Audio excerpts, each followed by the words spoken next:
Добре, будьте, дивіться. Этот фільм Роберт видумав. Він знімає на кращий фільм на світі. Ну, поїхали. Гіта.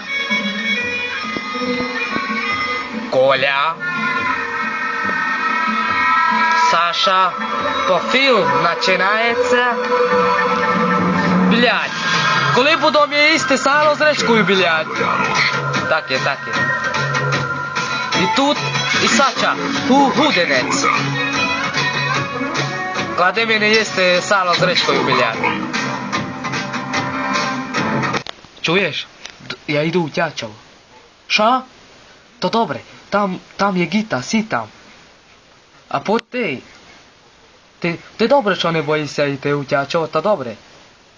Ну бачите, і це я хочу. Я хочу йти у Тячов, там є Гіто і багато. Чу сюди. Добрий презерватор купи.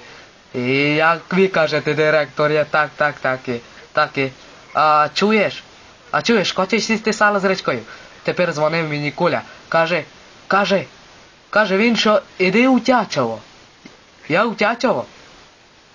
Не єбися. Я не єбуся, знаєш, що я не брешу. Добре, буду сосити вам. Давайте. І добрий презерватор купи. Думайте на роботу, як буду вас їбати.